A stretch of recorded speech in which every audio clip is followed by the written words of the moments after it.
안녕하세요. 민족주식사관학교의 V쌤입니다.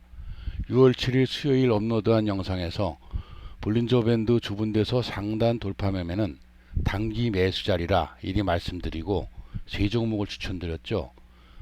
자, 이 세 종목 결과를 한번 보겠습니다. 지금 결과를 볼 때는 아니지만요. 큐렉소는 말씀드리고 나서 약 한 10% 정도의 상승을 주었습니다.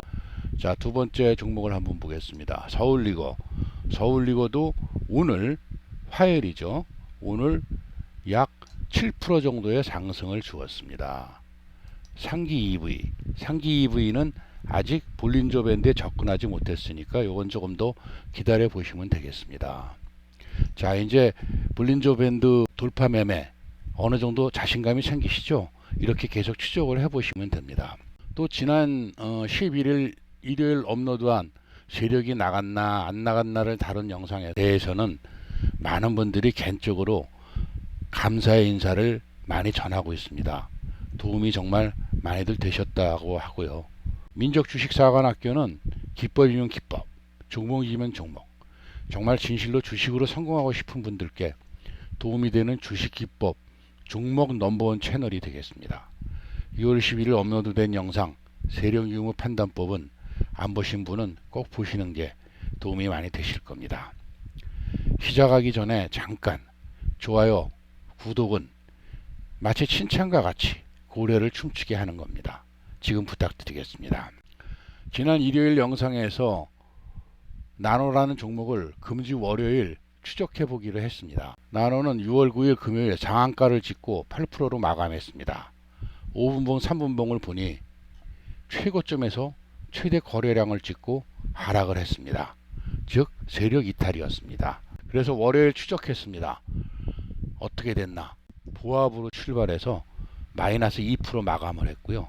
오늘도 또한 하락 마감했습니다. 전날까지만 바로 다음 날까지만 보면 되는 거니까 어저께까지만 확인하면 되죠. 이 공부는 너무 중요하니 앞으로 업로드되는 영상에서 사례를 가지고 몇 번 더 검증 예정입니다. 이번 주 나온 다른 사례를 한번 보겠습니다. 메타랩스 6월 12일 월요일 바로 어저께죠. 15%까지 상승했다가 2%로 마감을 했습니다. 자, 어저께는 분봉을 한번 보겠습니다. 어제 분봉에서는 어떤 모습을 보였냐. 3분봉을 보시면 최고점에서 최대 거래량이 나왔습니다. 5분봉을 보시면 5분봉에서도 최고점에서 최대 거래량이 나왔습니다. 즉 세력 이탈이 있었던 거죠. 그러니까 일봉에서 어떻게 됐습니까? 보시다시피 마이너스 1%로 출발해서 마이너스 5%까지 하락했다가 마이너스 2%로 마감을 했습니다. 어제 나온 또 하나의 사례를 보겠습니다. 프로텍을 보시겠습니다. 자, 프로텍은 어저께 26%를 갖다가 20%로 마감을 했습니다. 자, 분봉을 한번 보겠습니다. 프로텍 어제 분봉은 어떻게 됐는가? 자, 어제 프로텍 보시죠. 어제 최고점이 어느 지점이었습니까? 요 지점이었습니다. 근데 최저점에서 거래량이 최대 거래량이 나오질 않았죠.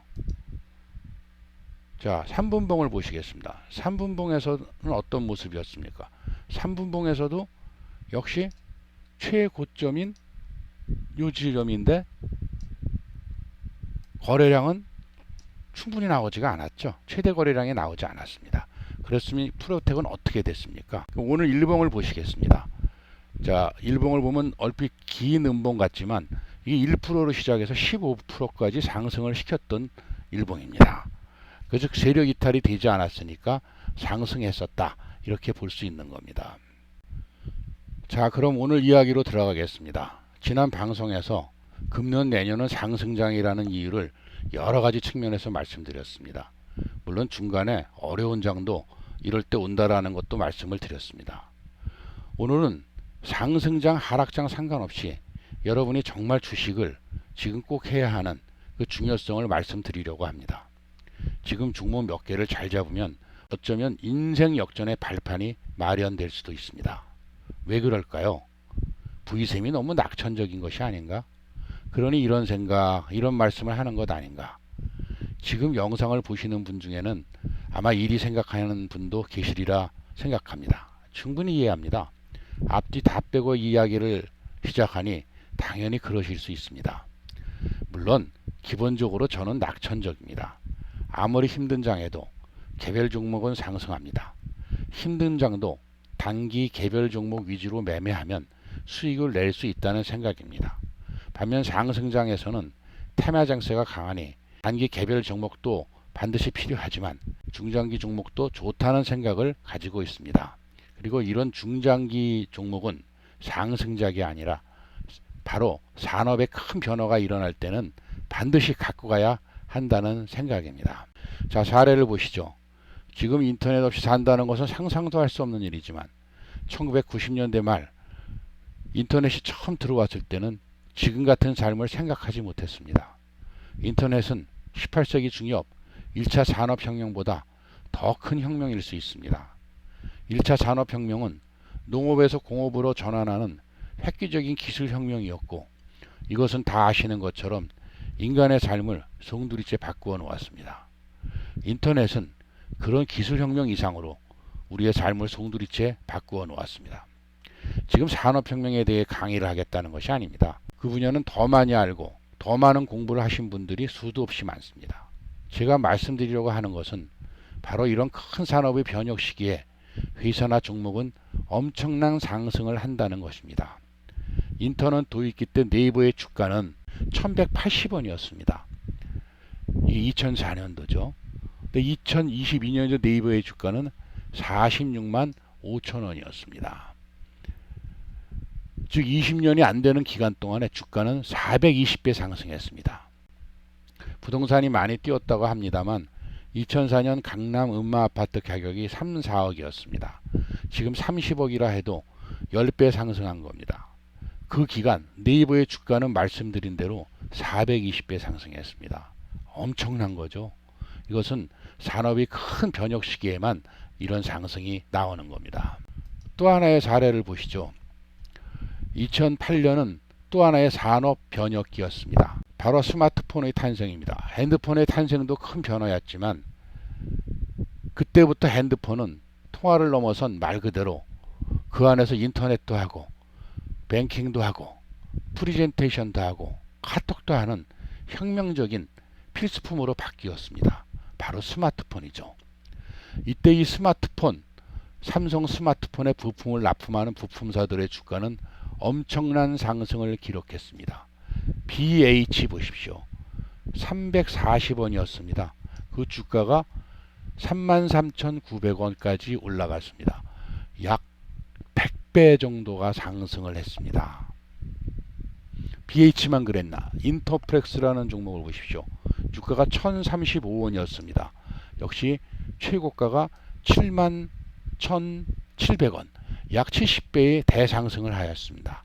부동산 어디에서도 보기 힘든 큰 상승을 했습니다. 지금 이런 큰 산업의 변화를 일으킬 만한 것이 있습니까? 자, 이 영상을 보고 계신 분들은 눈을 감고 한번 생각해 보십시오. 인터넷, 스마트폰, 그 정도의 변혁을 줄 만한 것이 지금 무엇이 있나 한번 생각해 보십시오. 찾으셨나요? 이 짧은 시간에 이걸 찾으셨다면 주식으로 성공할 자격을 갖추신 겁니다. 너무 짧은 시간이라 혹 찾지 못하셨어도 성공하실 수 있습니다. 바로 민족주식사관학교와 영원히 동행한다면 모든 게 가능합니다. 더 나아가 민족주식사관학교를 주위에 널리 알리시는 분은 그 긍정의 기운으로 2배도 성공하실 것을 확신합니다. 다시 본론으로 들어와서 하던 이야기를 마저 하면 분명 2000년 전후 인터넷과 2008년 스마트폰에 비견될 만한 혁신적인 산업이 지금 존재합니다. 크게 2가지 섹터가 있다고 생각합니다. 그 하나는 바로 AI입니다.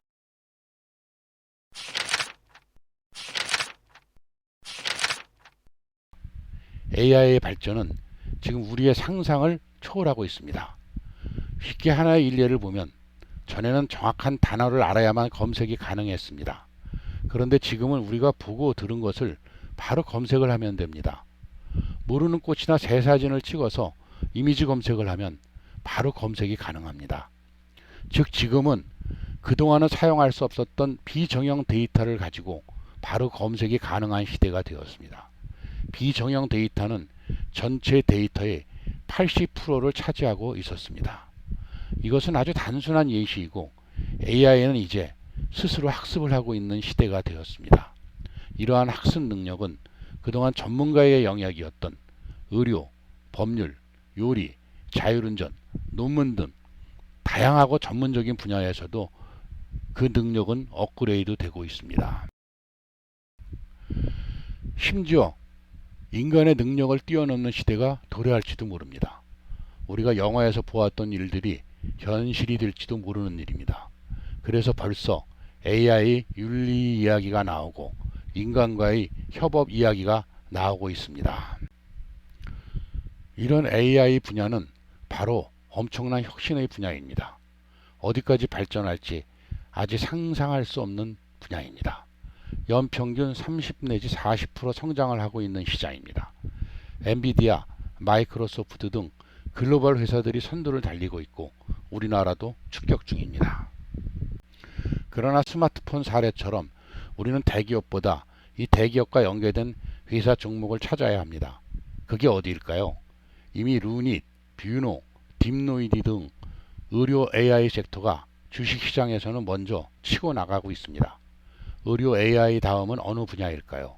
이 섹터는 좀 더 연구하고 나중 말씀드리겠습니다. 일단 수요가 많아야 합니다. 의료 AI를 보십시오. 이 섹터의 수혜는 사실상 전 국민입니다. 이렇듯 특정 분야지만 수혜는 국민 전체가 받을 수 있는 분야라야 합니다. 네이버, 스마트폰이 그랬듯이요. 또 하나는 바로 전기 자동차입니다. 이 분야는 오늘 종목 추천 2개를 드릴 겁니다. 이미 이 섹터는 주가가 많이 상승한 분야이기도 합니다. 2차 전지가 바로 이 섹터에 속합니다. 전기 자동차는 이제 일상에서 흔한 말이 되었습니다. 그렇다면 전기 자동차는 지금 자동차 시장에서 몇 프로나 될까요? 아직 보급률이 약합니다. 세계 전기차 보급률은 아직 9%이고요. 우리나라는 5%에서 8% 정도입니다. 그런데 2030년이 되면 내연 자동차는 거의 전기 자동차로 교체해야 합니다. 지구의 환경 문제 때문에 내연 자동차는 거의 퇴출이 되는 것이죠. 바로 코앞이지만 프로덕트 라이프 사이클상 전기 자동차는 이제 겨우 성장기 초입에 진입했다는 겁니다. 이와 관련해서 2차 전지들이 금년도 초급등을 했습니다. 그러면 이미 초급등했지만 아직 멀었으니 이 2차 전지에 탑승해야 하는 걸까요? 아니면 다른 섹터에 탑승해야 하는 걸까요? 제가 주목하고 있는 것은 바로 전기차에서도 폐배터리 시장입니다. 전기차의 배터리 수명은 보통 6년에서 10년으로 추정하고 있습니다. 전기차가 우리나라에 본격 보급이 시작된 게 2018년부터니 내년부터는 이제 폐배터리가 본격 나오기 시작합니다.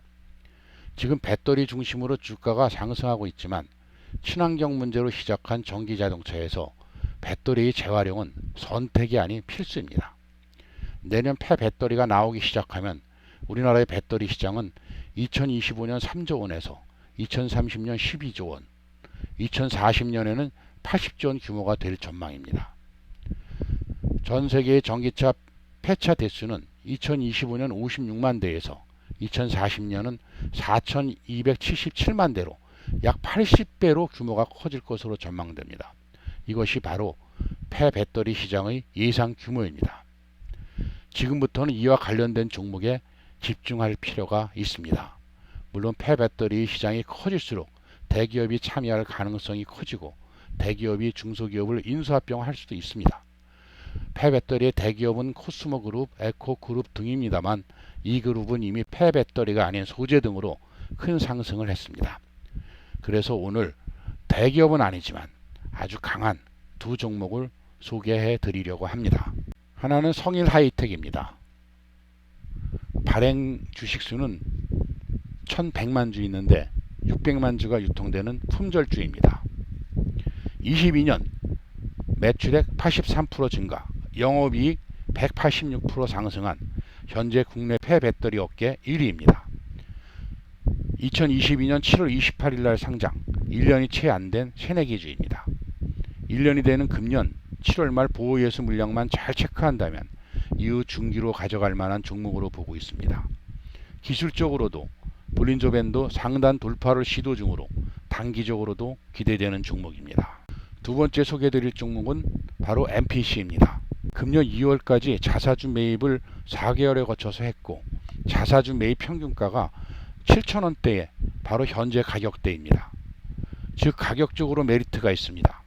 성일 하이텍이 상장되기 전 폐배터리 시장이 대장주였습니다. 오늘은 여기까지 하겠습니다. 좋아요, 구독, 댓글은 고래를 춤추게 합니다. VCM도 춤추게 합니다. 부탁드립니다. 감사합니다.